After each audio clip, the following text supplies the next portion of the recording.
Hello guys, आज हम start करने जा रहे हैं चैप्टर सेल, जो कि 11th क्लास से लिया गया है और ये एनसीईआरटी बेस्ड है। वन शॉट ले रहे हैं नीट के लिए, और अगर आप 11th में हैं तब भी आपके लिए बहुत फ़ायदा करेगा। तो स्टार्ट करते हैं सेल को। तो जैसा कि आप जानते हैं, सेल सबसे स्मॉलेस्ट यूनिट होती है हमारे बॉडी की। तो सेल्स, बहुत सारे जब सेल मिलते हैं तो बनता है टिश्यू, और जब बहुत सारे टिश्यू मिलते हैं तो बनता है ऑर्गन, और जब बहुत सारे ऑर्गन मिल जाते हैं तो वो बनाते हैं ऑर्गन सिस्टम। तो देखते हैं, cell become the fundamental unit of the life. इसका मतलब है कि अगर जैसे एक घर में सबसे उसकी यूनिट क्या होती है, घर की यूनिट होती है जैसे उसके ब्रिक्स, वैसे ही हमारे बॉडी की यूनिट है सेल। तो कुछ चीजें हैं, कुछ साइंटिस्ट के नेम है, कुछ उनके कब उन्होंने काम किया, कब उन्होंने क्या डिस्कवर किया, इसका मैंने एक टेबल बना दिया, ये आपको बहुत हेल्पफुल होगा। सीधे सीधे क्वेश्चन इसी पे आते हैं। तो देखिए, जैसे कि डिस्कवरी ऑफ सबसे पहला सेल किसने ढूंढा था? सबसे पहला सेल ढूंढा था रॉबर्ट हुक ने, लेकिन वो सेल कैसा था? वो सेल था डेड सेल। और कब ढूंढा था? 1665 में। फिर दूसरे हैं एंटोनी वन लियोवेनहुक। इन्होंने क्या किया? इन्होंने पहला लिविंग सेल ढूंढा था। फिर उसके बाद से हमारे पास आए रॉबर्ट ब्राउन। तो रॉबर्ट ब्राउन का क्या काम है? रॉबर्ट ब्राउन ने न्यूक्लियस की डिस्कवरी की, और हमें पता है कि न्यूक्लियस कैसा होता है, एसिडिक इन नेचर होता है। फिर आते हैं इन 1838 में एक हमारे साइंटिस्ट हुए मैथियस स्लाइडेन। और मैथियस स्लाइडेन जो थे वो हमारे जर्मन बोटेनिस्ट थे, और इन्होंने क्या डिस्कवर किया? इन्होंने डिस्कवरी की सेल वॉल की। फिर हमारे पास 1839 में थियोडोर स्वान आए। थियोडोर स्वान जो थे वो जूलॉजिस्ट थे, और इन्होंने क्या किया? सेल, एनिमल सेल में प्लाज्मा मेम्ब्रेन की खोज की, और इन्होंने ये दिखाया कि जो एनिमल सेल में प्लाज्मा मेम्ब्रेन तो प्रेजेंट होता है, लेकिन जो हमारा सेल वॉल होता है वो कैसा होता है? एब्सेंट होता है। सेल थ्योरी, अगर नीट के पॉइंट ऑफ व्यू से ये बहुत ही इंपॉर्टेंट है सेल थ्योरी। तो सेल थ्योरी का मतलब क्या होता है? सेल थ्योरी का मतलब होता है, और इसे दी किसने थी? इसे दिया था रुडोल्फ विर्चो ने, और इन्होंने कब दिया था? 1855 में दिया था। तो सेल थ्योरी क्या बताती है? सेल थ्योरी हमें बताती कि जो हमारे सेल हैं वो प्री एग्जिस्टिंग सेल से बनते हैं, और इसको इन्होंने बताया था ओमनिस सेलुला ई सेलुला। इसका मतलब हुआ कि the cell always come from pre existing cell. लेकिन इसके कुछ एक्सेप्शन है, जैसे कि हमारा न्यूरॉन और हमारा हार्ट सेल। हमारा न्यूरॉन और हमारा हार्ट सेल कभी भी डिवाइड नहीं करता है। फिर आते हैं हम लार्जेस्ट सेल पे। लार्जेस्ट सेल होता है हमारा एग ऑफ ऑस्ट्रिच, और ये आइसोलेटेड सेल होता है। फिर हम आते हैं अपने लॉन्गेस्ट सेल पे। लॉन्गेस्ट सेल जो होता है हमारी बॉडी का नर्व सेल होता है, और ये लगभग 90 सेंटीमीटर तक लंबा होता है। स्मॉलेस्ट सेल होता है हमारा माइकोप्लाज्मा, 0.3 माइक्रोमीटर। अब हम देखते हैं प्रोकैरियोटिक सेल। तो हम स्टार्ट करते हैं प्रोकैरियोटिक सेल से। प्रोकैरियोटिक, प्रो का मतलब होता है प्रिमिटिव, और कैरियन, कैरियन का मतलब होता है न्यूक्लियस। तो ये आपके सामने एक प्रोकैरियोटिक सेल बना हुआ है। तो अगर आप चाहें तो इसको दोबारा से भी मैं बना सकता हूं। तो प्रोकैरियोटिक सेल, जैसे आप देख सकते हैं यहाँ पे,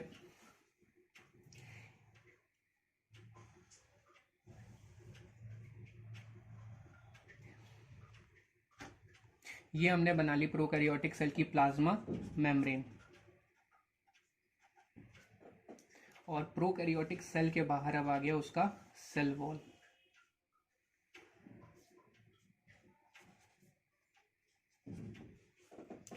तो जैसा कि आप देख रहे हैं, प्रोकैरियोटिक सेल के सबसे पहली लेयर होती है उसकी प्लाज्मा मेम्ब्रेन, देन उसके बाद से उसका सेल वॉल आता है, और उसमें एक लूज स्ट्रक्चर प्रेजेंट रहता है। लूज स्ट्रक्चर, इसको हम बोलते हैं न्यूक्लियोइड। न्यूक्लियोइड बोलते हैं, और जीनोफोर भी बोलते हैं इसको प्रोकैरियोटिक के केस में। जैसा कि आप इसमें देख रहे हैं कि जीनोफोर है, और उसके बाद से इसके अंदर बहुत सारे लिक्विड प्रेजेंट होता है। उस लिक्विड का नाम होता है साइटोप्लाज्म। ये मैं सिर्फ आपके समझने के लिए बना रहा हूँ। अगर आपको स्ट्रक्चर देख के बनाना हो, ये बहुत साफ सुथरा स्ट्रक्चर है, इसको आप कॉपी कर लीजिएगा, और ये स्ट्रक्चर बहुत हेल्पफुल रहेगा आपके एग्जाम के लिए। आपको कोई भी रिटन नोट्स की जरूरत नहीं पड़ेगी इस स्ट्रक्चर को देखने के बाद, इसमें सारी लेबलिंग हुई है। फिर उसके बाद से बात करते हैं प्लाज्मा मेम्ब्रेन की। तो जो हमारा प्लाज्मा मेम्ब्रेन होता है वो लिपिड की बाई लेयर होती है।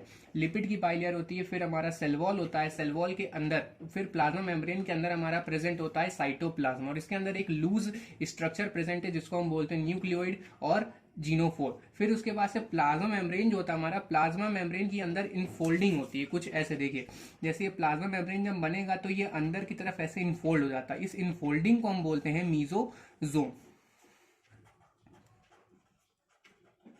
इस इनफोल्डिंग को कहते हैं मीजोजोम। ये मीजोजोम जो होता है हेल्प करता है रेस्पिरेशन में और डीएनए रेप्लिकेशन में in case of prokaryotic cell. और इसके सेल में प्रेजेंट होता है राइबोसोम, और वो जो राइबोसोम होता है हमारा वो प्रेजेंट होता है 70S टाइप। 70S टाइप में 30S और 50S में डिवाइड होता है। जब बहुत सारे राइबोसोम एक mRNA से लगे होते हैं, जैसे ये हमारे पास राइबोसोम है तो ये एक राइबोसोम है, लेकिन जब ऐसे ही बहुत सारे राइबोसोम हमारे mRNA से लगे होते हैं तो उसको बोलते हैं हम लोग पॉलीसोम।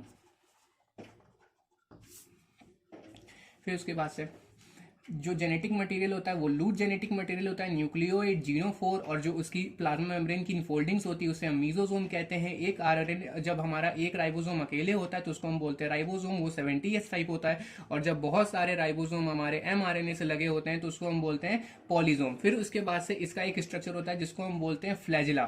फ्लैजिला जो होता है इसकी बेसिकली मूवमेंट में हेल्प करता है। और फ्लैजिला के बाद इसके सेल वॉल पे बहुत सारे छोटे छोटे structure, hair like structure present होते हैं बहुत सारे। तो एक जो लंबा वाला होता है उसको बोलते हैं पिलाई, और जो छोटा वाला होता है उसको बोलते हैं फिम्बरी।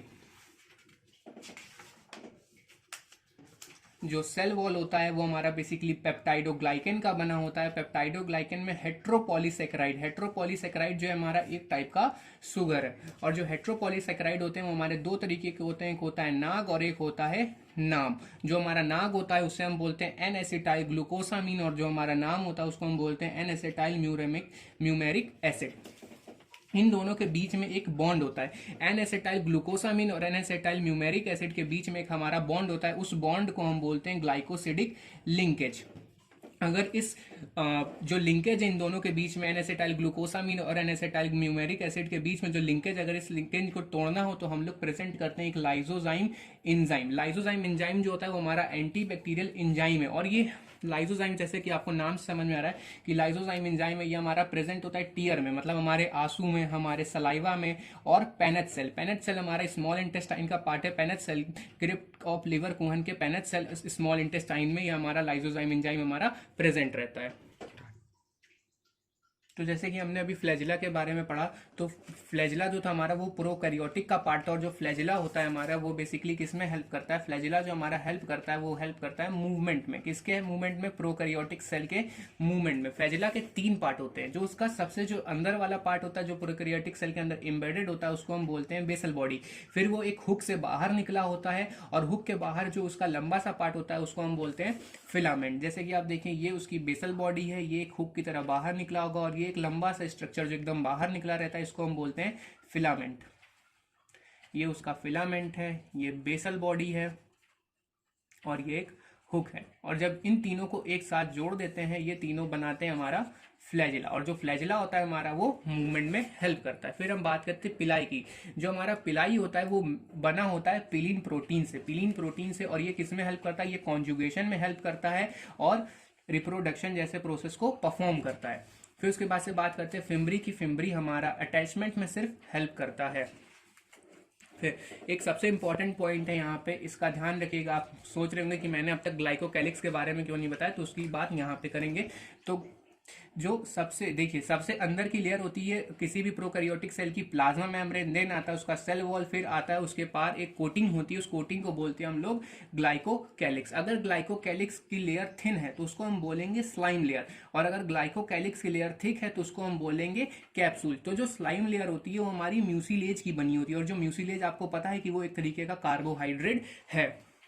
अब देखिए इसमें सबसे इंपॉर्टेंट पार्ट है, अगर जो ग्लाइकोकैलिक्स है अगर उसकी लिपिड लेयर, अगर ग्लाइकोकैलिक्स और जो सेल वॉल है अगर उसके बीच में जो लिपिड लेयर होती है अगर वो लिपिड लेयर बहुत ज्यादा थिक है, थिक लिपिड लेयर प्रेजेंट है, तो इसका मतलब वो ग्राम नेगेटिव बैक्टीरिया है। और अगर उसकी जो लिपिड लेयर है वो बहुत ज्यादा थिन है तो इसका मतलब वो ग्राम पॉजिटिव बैक्टीरिया। अब आप कहेंगे कि थिन और थिक लिपिड लेयर से कैसे बता सकते हैं, तो इसके लिए हम लोगों ने ग्राम स्टेनिंग की थी, तो उससे हमें पता चलेगा कि वो थिक है कि थिन है। अगर देखिए थिन लिपिड लेयर होगी तो ग्राम नेगेटिव बैक्टीरिया में वो स्टेन को गेन नहीं करेगी, और अगर ग्राम पॉजिटिव बैक्टीरिया होगी, अगर थिक लिपिड लेयर होगी तो ग्राम स्टेन को उसके स्टेन को गेन कर लेगी।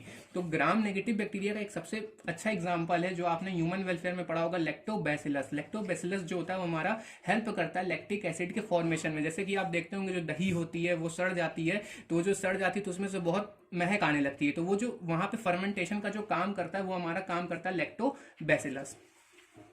फिर एक बहुत इंपॉर्टेंट पार्ट हमारा छूट रहा था, प्लाज्मिड। जो प्लाज्मिड होता है वो हमारा एक्स्ट्रा क्रोमोसोमल मटेरियल को रखता है किसी भी प्रोकैरियोटिक सेल के अंदर, और ये क्या प्रोवाइड करता है, ये एंटीबायोटिक रेजिस्टेंस देता है और ये विरुलेंस देता है। ये सीधे आप याद कर लीजिएगा, ये बहुत ही इंपॉर्टेंट पार्ट है। फिर बात करते हैं राइबोसोम जैसे स्ट्रक्चर की। जो हमारा राइबोसोम स्ट्रक्चर है वो एक होता है 70S और एक होता है 80S। तो हमारा 70S जो होता है वो किसके केस में मिलता है, वो मिलता है प्रोकैरियोटिक के केस में। प्रोकैरियोटिक के केस में हमारा 80S नहीं मिलता है। तो देखिए जो हमारा यूकैरियोटिक सेल होता है, यूकैरियोटिक सेल में जो राइबोसोम हमें मिलता है वो दोनों ही मिलते हैं, 70S भी मिलता है और 80S भी मिलता है। फिर हम बात करते हैं प्रोकैरियोटिक राइबोसोम की। तो जो प्रोकैरियोटिक राइबोसोम में हमें सिर्फ 70S मिलता है, और राइबोसोम देखिए या तो फ्री होगा या तो अटैच होगा एंडोप्लाज्मिक रेटिक्यूलम के साथ में। Ribosome either we get free और it will attach with endoplasmic reticulum. अब बात करते हैं इंक्लूजन बॉडी की। जो इंक्लूजन बॉडी होता है वो हमारा प्रोकैरियोटिक के केस में फूड रिजर्वोयर के काम आता है, मतलब कि वो खाना रखता है उसमें बहुत सारा, और ये नॉन मेम्ब्रेनस बाउंड स्ट्रक्चर है, इसके ऊपर कोई भी मेम्ब्रेन प्रेजेंट नहीं होती है। ऑफ सेल वॉल देखते हैं। जो फंक्शन ऑफ सेल वॉल होता है वो हमारा function of cell wall protection में हेल्प करता है, कि अगर जो सेल जो है एकदम प्रोटेक्टेड रहे, और मेंटेन करता है उसके शेप को, सेल को। जैसे सेल का जो सेल होता है कभी कभी फूलेगा, फूल के वो बस्ट हो जाएगा, तो सेल वॉल उसको उसके शेप को मेंटेन रखता है कि वो जिस शेप में है वो उसी शेप में रहे, वो कभी फूले नहीं कभी पिचके नहीं। ठीक है। फंक्शन ऑफ प्लाज्मा मेम्ब्रेन देखते हैं। तो फंक्शन ऑफ प्लाज्मा मेम्ब्रेन होता है प्रोटेक्शन देता है, डाइजेशन में हेल्प करता है, और ये सिलेक्टिव परमिएबल होता है। ये पॉइंट याद रखिएगा, जिनके पास एनसीईआरटी पुरानी वाली है उसमें कई जगह पे चेंज है। तो यह सिलेक्टिव परमिएबल होता है, और सरफेस रिसेप्टर होता है, सेल एडेशन में हेल्प करता है, और ये जंक्शन होता है। जैसे कि आपको पता है प्रोटीन का जब पैसेज होता है तो वो जंक्शन की तरह भी हेल्प करता है। फिर बात करते हैं गैस वैक्यूल की। Gas vacuole are found in blue, green, purple and green photosynthetic bacteria. ये पॉइंट याद रखिएगा, नोट बना करके नोट कर लीजिए। यूकैरियोटिक सेल की बात करते हैं तो यूकैरियोटिक, यू का मतलब होता है ट्रू, या फिर ऐसे सेल जो एडवांस है। जैसे कि हमारे जो पिछले जो थे पूर्वज थे उनसे जो हम लोग आ रहे हैं वो हम लोग एडवांस हैं। तो वैसे ही जो बैक्टीरिया जो सेल्स होते हैं हमारे, जो यूकैरियोटिक सेल है वो क्या है, पहले वाले प्रो मतलब प्रिमिटिव। अब जो नए बैक्टीरिया आ रहे हैं वो एडवांस और ट्रू हैं, और कैरियन का मतलब न्यूक्लियस। इसमें जेनेटिक मटेरियल क्या होता है, प्रेजेंट होता है इन फॉर्म ऑफ क्रोमोसोम। इसको आगे देखेंगे। यूकैरियोटिक इंक्लूड, यूकैरियोटिक किसमें किसमें कैसे कैसे प्रेजेंट होता है, तो प्रोटिस्टेंस, फंजाई, प्लांटी और एनिमेलिया, ये सब जो है यूकैरियोटिक सेल के बने हुए हैं।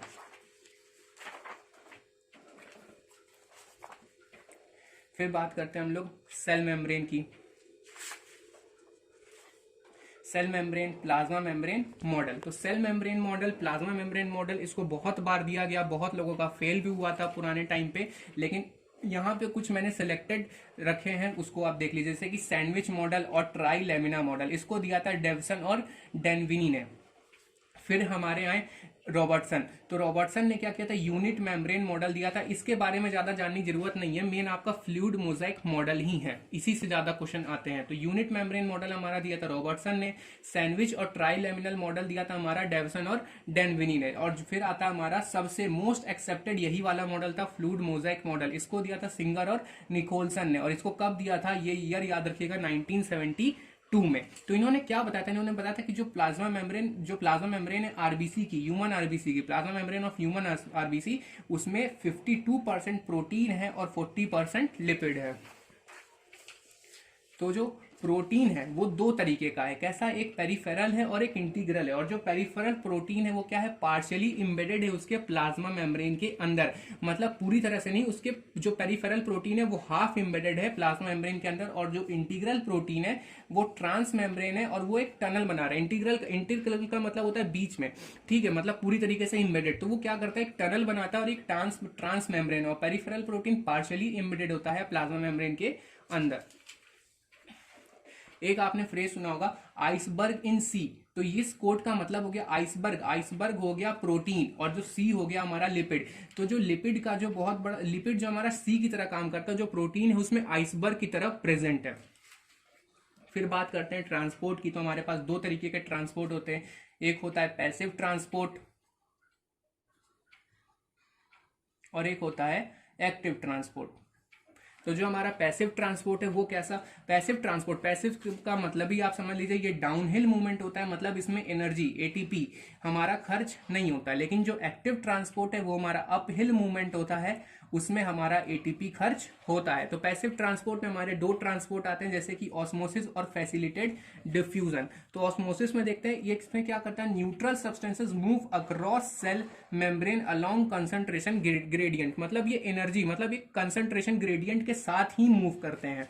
और फैसिलिटेड डिफ्यूजन में hydrophilic substances diffusion along concentration gradient, और इसमें जो हाइड्रोफिलिक सब्सटेंसेस होते हैं हमारे, मतलब वाटर लविंग सब्सटेंसेस जो होते हैं वो हमारे डिफ्यूजन करते हैं अलोंग कंसंट्रेशन ग्रेडियंट। मतलब अगर आप पहाड़ से उतर रहे हैं तो वो बहुत ही आसान है, लेकिन अगर आप पहाड़ पे चढ़ रहे हैं तो वो बहुत ही डिफिकल्ट है। तो पैसिव ट्रांसपोर्ट हमारा इज लाइक आप पहाड़ से उतर रहे हैं। फिर बात करते हैं हम एक्टिव ट्रांसपोर्ट की। तो जो हमारा एक्टिव ट्रांसपोर्ट होता है वो हमारा अपहिल मूवमेंट होता है, मतलब इसमें एनर्जी खर्च होती है, ठीक है। और ये कैसा ट्रांसपोर्ट है, अगेंस्ट कंसंट्रेशन ग्रेडियंट, मतलब आपको इसमें, आप नदी बह रही है और आपको नदी के अगेंस्ट में तैरना है, सेम एज वैसा ही ये कंसंट्रेशन ग्रेडियंट के अगेंस्ट इसमें ट्रांसपोर्टेशन होता है और इसमें एटीपी का खर्चा होता है। इसका आप रिलेट कर सकते हैं सोडियम पोटेशियम पंप से। सोडियम पोटेशियम पंप हमारा एक तरीके का एक्टिव ट्रांसपोर्ट है।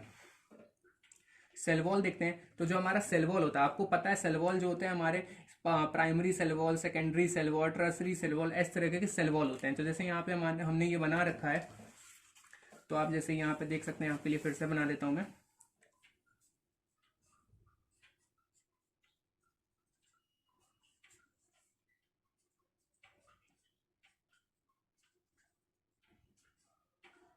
तो ये वाली जो सेल है, ये वाली जो हमारी वॉल है वो है प्राइमरी सेल वॉल, और जो ये वाली है हमारी वो है सेकेंडरी सेल वॉल। तो जो प्राइमरी सेल वॉल होती है वो हमारी सॉफ्ट होती है, और जो सेकेंडरी सेल वॉल वो होती है हमारी, वो रिजिड होती है। तो प्राइमरी सेल वॉल थोड़ी सी सॉफ्ट, या फिर आप इसको कह सकते हैं इलास्टिक होती है, थोड़ी सी इलास्टिसिटी प्रेजेंट होती है इसमें। तो ये क्यों होता है ऐसा, क्योंकि इसमें जो सेल्यूलोज कंटेंट है, सेल्यूलोज का कंटेंट इसमें क्या होता है, लेस होता है। तो यहाँ पे देख सकते हैं आप, प्राइमरी सेल वॉल में इलास्टिक इन नेचर होती है, क्यों, क्योंकि इसमें सेल वॉल कंटेंट लेस होता है। लेकिन जो हमारी सेकेंडरी सेल वॉल होती है वो कैसी होती है, रिजिड इन नेचर होता है। अब जो दो सेल के बीच में जो दो सेल को कनेक्ट करके रखता है वो हमारा होता है मिडिल लैमेला, इसको हम बोलते हैं मिडिल लैमेला।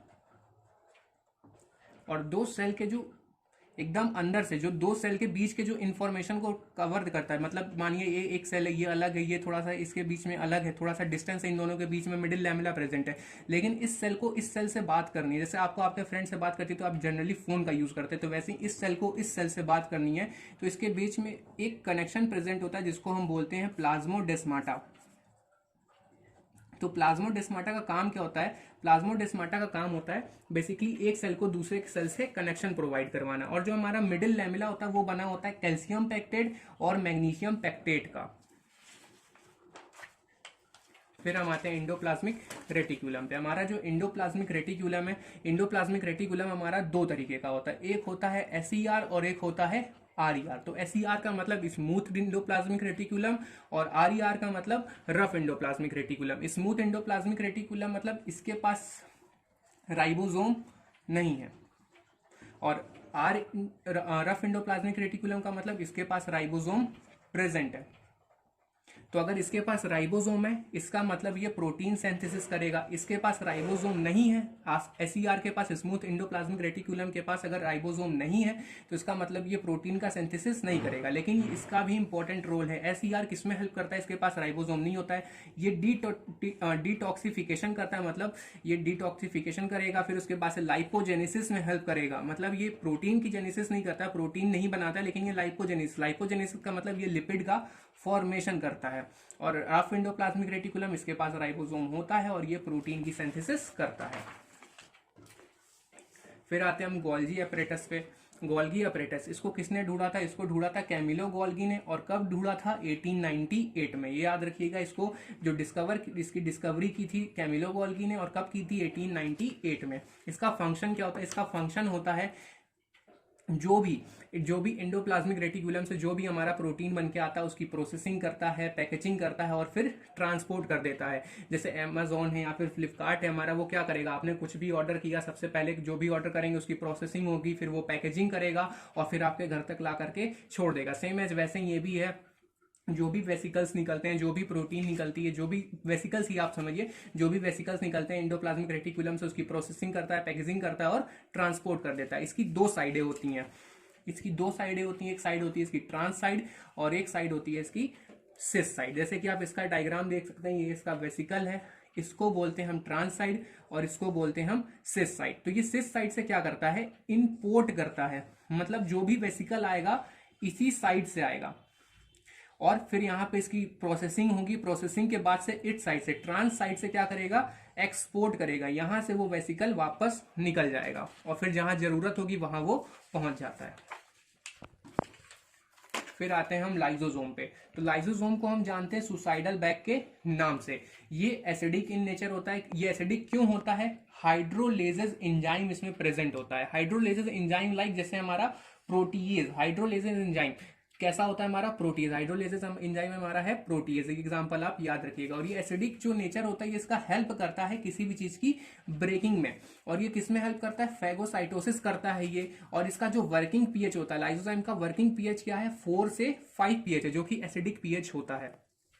फिर आते हैं हम वैक्यूल पे। तो जो वैक्यूल होता है हमारा, single membrane of vacuole known है। जो सिंगल मेम्ब्रेन होती है वैक्यूल की, उसको हम किस नाम से जानते हैं, उसको हम जानते हैं टोनोप्लास्ट के नाम से। अब वैक्यूल देखते हैं, जैसे हमारा फूड वैक्यूल हो गया, वो हमारा फूड की स्टोरेज में हेल्प करता है। कॉन्ट्रेक्टाइल वैक्यूल हो गया, वो ऑस्मो रेगुलेशन में हेल्प करता है। गैस वैक्यूल जो होता है हमारा, वो बोयंसी को मेंटेन करता है। ये याद रखिएगा, एकदम शॉर्ट नोट है, आपको बिल्कुल भी ज्यादा इसमें पढ़ने की जरूरत नहीं है, एज इट इज। और ये एनसीईआरटी बेस्ड नोट है, ऐसा नहीं कि मैंने अपने मन से कुछ भी बना दिया, टोटल एनसीईआरटी बेस्ड है। तो जैसे कि हमारा वैक्यूल है, फूड वैक्यूल हमारा फूड के स्टोरेज में हेल्प करता है। कॉन्ट्रेक्टाइल जो होता है हमारा, वो ऑस्मो रेगुलेशन में हेल्प कराता है। और जो गैस वैक्यूल होता है वो हमारा, वो मेंटेन करता है बोयंसी को। अब आते हैं माइटोकॉन्ड्रिया पे। तो जैसे कि अगर हम माइटोकॉन्ड्रिया की बात करें, तो माइटोकॉन्ड्रिया में हमारा ये उसका स्ट्रक्चर है। तो ये माइटोकॉन्ड्रिया की जो है, ये आउटर लेयर उसकी है, ये माइटोकॉन्ड्रिया की आउटर लेयर है। और ये जो ब्लैक वाला है, ब्लैक वाला इसका इनर लेयर है। जैसा कि आप देख रहे हैं, ये इसकी इनर लेयर है। और जो इनर लेयर की जो अंदर की साइड में इनफोल्डिंग्स है, जो इनर के साइड में इनर लेयर की जो इनफोल्डिंग अंदर की साइड में, उसको हम बोलते हैं क्रिस्टी। नाम याद रखिएगा, उसको हम बोलते हैं क्रिस्टी। अब माइटोकॉन्ड्रिया के अंदर होता क्या क्या है ये देख ले। तो माइटोकॉन्ड्रिया के अंदर उसका फ्लूइड भरा रहता है, उस फ्लूइड को बोलते हैं हम लोग मैट्रिक्स। तो माइटोकॉन्ड्रिया की एक बाहर वाली लेयर होती है, एक अंदर वाली लेयर होती है। अंदर वाली लेयर की अंदर की साइड में इनफोल्डिंग्स होती है, जिसको हम जानते हैं क्रिस्टी के नाम से। उसके अंदर एक फ्लूइड भरा रहता है, उसको हम बोलते हैं matrix.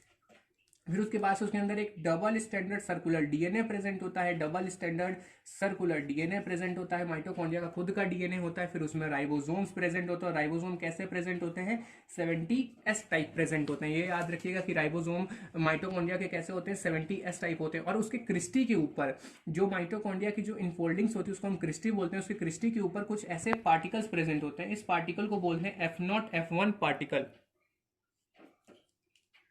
F0 F1 particle help करते हैं जो जैसा कि आपने कीमियोस्मोटिक थ्योरी पढ़ा होगा, तो ये कीमियोस्मोटिक में हेल्प करते हैं F0 F1 पार्टिकल। और जो इनर लेयर और जो आउटर लेयर, इनर लेयर और आउटर लेयर के बीच में जो स्पेस होती है, इसको हम बोलते हैं इंटर मेम्ब्रेन स्पेस या फिर पेरी माइटोकॉन्ड्रियल स्पेस। दोनों ही नाम सही है, दोनों में से कोई भी आप याद कर सकते हैं। जो फिर से बता रहा हूं, जो इनर माइटोकॉन्ड्रियल लेयर होती है और जो आउटर माइटोकॉन्ड्रियल लेयर होती है, इन दोनों के बीच में स्पेस बन जाता है। इस स्पेस का नाम होता है इंटर मेम्ब्रेन स्पेस या फिर पेरी माइटोकॉन्ड्रियल स्पेस। और जो हमारा F0 F1 पार्टिकल है, वो एक्ट करता है एटीपी सिंथेस के तरह। तो इसके बाद से जो जरूरी बात है, जो जरूरी पॉइंट है माइटोकॉन्ड्रिया के बारे में याद करने वाली, वो ये 3 पॉइंट्स है। जैसे कि ETS एंजाइम कहाँ पे प्रेजेंट होता है, तो वो प्रेजेंट होता है इनर मेम्ब्रेन ऑफ माइटोकॉन्ड्रिया के अंदर। तो ये याद रखिएगा, ये नीट के पॉइंट ऑफ व्यू से बहुत ही ज्यादा इंपॉर्टेंट है। वो सीधे सीधे इसी पे आपको MCQs पूछेंगे कि ETS एंजाइम कहाँ प्रेजेंट होता है। तो ETS enzyme present in inner membrane of mitochondria. Krebs cycle कहाँ पे होती है, तो Krebs cycle located in matrix. Location of link reaction, location of link reaction कहाँ होता है, तो inner and outer membrane, inner और आउटर मेम्ब्रेन में उसका लिंक रिएक्शन चलती है। फिर आते हैं हम प्लास्टिड पे। तो जो प्लास्टिड होता है हमारा, प्लास्टिड हमारा प्लांट में भी मिलता है और एल्गी के अंदर भी मिलता है। और प्लास्टिड के कुछ शेप्स होते हैं हमारे, जैसे कि उसका ओवल शेप होता है, डिस्कोइडल शेप का होता है, रिबन शेप का होता है, लेंस शेप का होता है, कप शेप का होता है, और बहुत सारे इसके शेप मिल जाएंगे। जो एनसीईआरटी में थे वो मैंने लिख दिए हैं। अब प्लास्टिड, प्लास्टिड जो होता है हमारा वो 3 तरीके का होता है, जैसे कि क्लोरोप्लास्ट, क्रोमोप्लास्ट और ल्यूकोप्लास्ट। अब जो क्लोरोप्लास्ट होता है, क्लोरोप्लास्ट को देख लेते हैं। क्लोरोप्लास्ट हमारा ग्रीन इन कलर होता है, क्लोरोफिल को कंटेन करता है, कैरोटिनोइड पिगमेंट, जैसे कि 2 पिगमेंट कंटेन करता है, क्लोरोफिल और कैरोटिनोइड, और कैसा होता है, ग्रीन कलर का होता है। और जो हमारा पिगमेंट है वो वर्क करता है एक एंटीना मॉलिक्यूल की तरह, जिसका काम होता है सोलर लाइट को ट्रैप करना।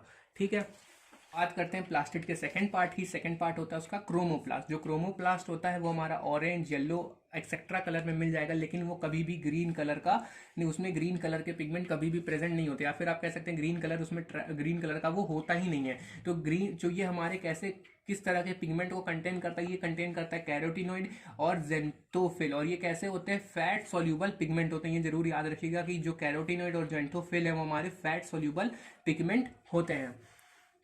फिर इसके थर्ड पार्ट पे आते हैं, ये हमारा ल्यूकोप्लास्ट होता है। और जो ल्यूकोप्लास्ट होता है वो हमारा कलरलेस होता है। इसमें जो पॉइंट है वो आप याद रखिएगा, जैसे कि हमारा अमाइलोप्लास्ट, अमाइलोप्लास्ट जो होता है वो स्टार्च स्टोरेज होता है, इसका एग्जांपल होता है पोटैटो। इलायोप्लास्ट, इलायोप्लास्ट जो होता है हमारा वो स्टोर करता है ऑयल और फैट को, इसका एग्जांपल होता है कैस्टर। तीसरा होता है एल्यूरोप्लास्ट, एल्यूरो, जैसे आपको पता ही चल गया एल्यूरो, एल्यूरो का मतलब प्रोटीन, तो ये हमारा स्टोर करता है प्रोटीन को। तो फिर से एक बार आपके लिए रिवाइज कर देता हूँ कि जो क्लोरोप्लास्ट होता है वो ऑरेंज और येलो कलर एक्स्ट्रा कंटेन करता है, लेकिन वो कभी भी ग्रीन कलर को कंटेन नहीं करेगा। और इसके पास 2 तरीके के फैट सोल्यूबल पिगमेंट प्रेजेंट होते हैं, जैसे कि कैरोटिनोइड और जेंथोफिल। हमारा थर्ड पार्ट है ल्यूकोप्लास्ट, ल्यूकोप्लास्ट हमारा कलरलेस होता है, और इसके 3 पार्ट होते हैं, जैसे कि अमाइलोप्लास्ट, इलायोप्लास्ट, एल्यूरोप्लास्ट। तो जो अमाइलोप्लास्ट होता है वो हमारा स्टार्च को स्टोर करता है, उसका एग्जांपल आप पोटैटो लर्न कर लीजिए। लायोप्लास्ट वो हमारा ऑयल और फैट को स्टोर करता है, इसका एग्जांपल आप कैस्टर लर्न कर लीजिए। एल्यूरोप्लास्ट, एल्यूरोप्लास्ट हमारा प्रोटीन को स्टोर करता है। तो अब हम थोड़ा सा डिटेल में देखते हैं क्लोरोप्लास्ट को। जो क्लोरोप्लास्ट है हमारा, उसकी सबसे ज्यादा जो क्लोरोप्लास्ट सबसे ज्यादा प्रेजेंट होता है हमारा मीजोफिल्स, लीव की मीजोफिल सेल्स में। तो majority of chloroplast into mesophyll cell of leaves. फिर उसके बाद से ये हमारा एक स्ट्रक्चर है क्लोरोप्लास्ट का, ठीक है। इसको आप ध्यान से देखिए, जैसे कि आप देख सकते हैं ये इसके पास एक इनर मेम्ब्रेन है और एक आउटर मेम्ब्रेन है। इनर मेम्ब्रेन, आउटर मेम्ब्रेन, और बीच में हमारा एक इसमें फ्लूइड भरा हुआ है, ठीक है। और इसमें हमारे ऐसे स्ट्रक्चर्स हैं, स्ट्रक्चर में फ्लूइड प्रेजेंट है। इस फ्लूइड को बोलते हैं हम स्ट्रोमा, ठीक है। अब इस फ्लूइड के अंदर कुछ स्ट्रक्चर है वो मैं बता देता हूँ आपको, जैसे कि ये अगर ये बंडल में प्रेजेंट है हमारा तो इसको हम बोलते हैं ग्रेनम, और अगर ये सिंगल प्रेजेंट है, सिंगल स्ट्रक्चर को हम बोलते हैं थाइलाकोइड, ठीक है। अब देखिए जैसे अभी जैसे बहुत सारे ग्रेनम है, अब ये ग्रेनम जो है एक दूसरे से कनेक्टेड रहते हैं। अब ये कैसे कनेक्टेड रहते हैं, आप ऐसे समझ सकते हैं कि एक पाइप से कनेक्टेड रहते हैं एक दूसरे से, और इस पाइप को बोलते हैं हम स्ट्रोमल लेमिला या फिर लेमिले, ठीक है।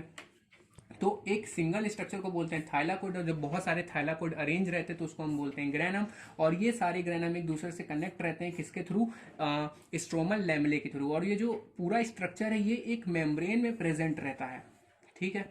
ये एक मेम्ब्रेन में प्रेजेंट रहता है, और वो जो मेम्ब्रेन होती है वो 2 लेयर मेम्ब्रेन होती है, जैसा कि आप यहाँ पे देख सकते हैं। उसमें 2 लेयर मेम्ब्रेन होती है, एक होती है इनर मेम्ब्रेन और एक होती है आउटर मेम्ब्रेन। इसमें प्रेजेंट होता है सर्कुलर डबल स्टैंडर्ड डीएनए, इसमें प्रेजेंट होता है सर्कुलर डबल स्टैंडर्ड डीएनए, ठीक है। और इसमें एक राइबोसोम प्रेजेंट होता है जो कि 70S टाइप होता है। जो राइबोसोम होता है हमारा वो 70S टाइप होता है। अब ये किसमें हेल्प करता है, ये इंपॉर्टेंट है। ये जो हेल्प करता है non cyclic phosphorylation, non cyclic phosphorylation कहाँ होती है हमारी, थाइलाकोइड के अंदर होती है। फिर से बोल रहा हूँ, नॉन साइक्लिक फॉस्फोराइलेशन हमारी थाइलाकोइड के अंदर होती है, साइक्लिक फॉस्फोराइलेशन हमारी स्ट्रोमल लैमेली के अंदर होती है। कीमी ऑस्मोटिक थ्योरी कहाँ होती है हमारी, ल्यूमेन ऑफ थाइलाकोइड में। ल्यूमेन मतलब कोई भी खाली जगह, जैसे कि जहां पे गड्ढा है, कोई छेद है, उसको हम बोलते हैं ल्यूमन। तो नॉन साइक्लिक फॉस्फोराइलेशन थाइलाकोइड के अंदर, साइक्लिक फॉस्फोराइलेशन स्ट्रोमन लेमनी के अंदर, कीमियोस्मोटिक थ्योरी ल्यूमेन ऑफ थाइलाकोइड। अब C3 साइकिल हमारी चलती है स्ट्रोमा के अंदर। फोटोलिसिस ऑफ वाटर कहाँ पे होता है? Inner side of thylakoid of membrane, inner side of thylakoid membrane. Photolysis of water, inner side of thylakoid membrane. आप ये याद रखिएगा, इस पे बेसिकली सारे क्वेश्चंस पूछ लिए जाते हैं। अब हम आते हैं साइटोस्केलेटन पे। साइटोस्केलेटन क्या है हमारा? Cytoskeleton it's an elaborate network of proteinaceous structure present in cytoplasm. इसको हम कलेक्टिवली कहते हैं साइटोस्केलेटन। इसको हम कहते हैं साइटोस्केलेटन। फिर से रिपीट कर रहा हूं, it's an elaborate network of proteinaceous structure present in cytoplasm collectively known as cytoskeleton. तो इसका फंक्शन क्या है? Maintain shape of cell, provide motility of cell. मतलब किसी भी सेल का जो स्ट्रक्चर होता है, जो शेप होता है उसका, उसको मेंटेन करता है, सेल को मोटिलिटी प्रोवाइड करता है, प्रोवाइड मैकेनिकल सपोर्ट, उसको मैकेनिकल सपोर्ट देता है। अब जो हमारा साइटोस्केलेटन है वो 3 तरीके के होते हैं, माइक्रोट्यूब्यूल, माइक्रोफिलामेंट और इंटरमीडिएट फिलामेंट। तो माइक्रोट्यूब्यूल जो होता है हमारा बना होता है ट्यूबुलिन प्रोटीन से, माइक्रोफिलामेंट जो होता है हमारा बना होता है कंपोज ऑफ कॉन्ट्रेक्टाइल प्रोटीन से, और जो इंटरमीडिएट फिलामेंट होता है वो बास्केट लाइक स्ट्रक्चर होता है अराउंड न्यूक्लियस। किसके अराउंड होता है? न्यूक्लियस के अराउंड होता है, basket like structure around nucleus. अब आते हैं हम सेंट्रोजोम और सेंट्रियोल पे। तो जो हमारा सेंट्रोजोम और जो सेंट्रियोल है, तो आप देख सकते हैं ये एक व्हील कार्ट लाइक स्ट्रक्चर है। जैसे कि आपने रथ वथ का पहिया देखा होगा, उसका व्हील कार्ट लाइक पहिया है, तो ये उसी के जैसा इसका स्ट्रक्चर है। ये ट्रिपलेट प्रेजेंट होते हैं 9। जैसे कि आप ये देख सकते हैं ये 9 ट्रिपलेट्स होते हैं और ये बिल्कुल 90 डिग्री पे अरेंज होते हैं एक दूसरे से ये बिल्कुल 90 डिग्री पे अरेंज होते हैं। और फिर इसके लाइंस को ऐसे जोड़ दिया जाता है। जैसे कि आप देखेंगे कि ये ट्रिपलेट है, तो इस ट्रिपलेट में जो हम इसमें वेरिएबल्स लिखते हैं A, B, C, तो इस तरीके से हम उसके अंदर की फिलिंग करते हैं और फिर उसके बाद से ये एक दूसरे से 90 डिग्री पे अरेंज होते हैं। और इसका जो C पार्ट होता है, जो किसी का भी C पार्ट होता है वो अरेंज होता है इसके A पार्ट से। ठीक है, इसके C पार्ट और इसका A पार्ट से अरेंज होता है। बीच में एक गोला होता है जिसको हम बोलते हैं सेंट्रल हब, और इसका A पार्ट इस सेंट्रल हब से जुड़ा होता है। और जब ये 9 ट्रिपलेट्स अरेंज हो जाते हैं पूरी तरीके से, और फिर जब हम इसके C पार्ट को A पार्ट से सबके जोड़ देते हैं और फिर उसका A पार्ट इस सेंट्रल हब से जुड़ता है, तो ये एक स्ट्रक्चर बनाता है जिसको हम बोलते हैं व्हील कार्ट स्ट्रक्चर। ठीक है, तो centrosome contain 2 tubular structure called centriole arrange at 90 degree to each other. फिर आज का लास्ट टॉपिक है न्यूक्लियस। न्यूक्लियस को डिस्कवर किया था रॉबर्ट ब्राउन ने। कब किया था? 1831। इसको मैंने पहले ही पेज पे पढ़ाया था। तो न्यूक्लियस को किसने डिस्कवर किया था? रॉबर्ट ब्राउन ने। और कब डिस्कवर किया था? 1831 में। तो ये न्यूक्लियस का स्ट्रक्चर है। तो न्यूक्लियस होता है हमारा 2 मेम्ब्रेनस स्ट्रक्चर होता है, उसमें एक इनर साइड मेम्ब्रेन प्रेजेंट होती है और एक आउटर मेम्ब्रेन प्रेजेंट होती है। यहाँ पे मैं बना दे रहा हूँ साफ साफ। ये हमारी पहली मेम्ब्रेन और ये हमारी दूसरी मेम्ब्रेन, और ये दोनों मेम्ब्रेन के बीच में कैसा स्ट्रक्चर होता है? इस तरीके का ऐसे स्ट्रक्चर होता है।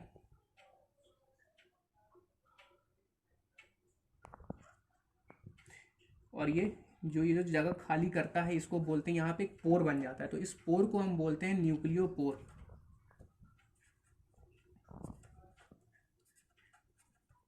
या फिर न्यूक्लियर पोर।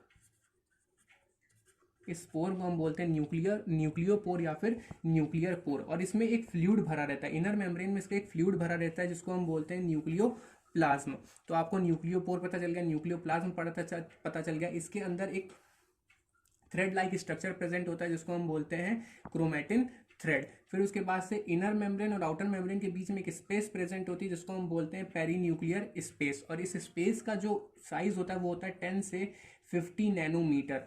और फिर इसमें एक गोल सा स्ट्रक्चर प्रेजेंट रहता है कंडेंस फॉर्म में न्यूक्लियोलस विद मेम्ब्रेन, और इसके पास क्या होता है? मेम्ब्रेन होता है। तो इसमें एक न्यूक्लियोलस प्रेजेंट होता है, गोल स्ट्रक्चर प्रेजेंट होता है जिसको हम बोलते हैं न्यूक्लियोलस, और ये इस पे मेम्ब्रेन होता है। तो आज के लिए बस इतना ही। अगर आपको ये वीडियो हल्की सी भी पसंद आई या फिर आपके लिए बिल्कुल थोड़ी सी भी हेल्पफुल हो तो इसको प्लीज़ लाइक करें, शेयर करें, सब्सक्राइब करें।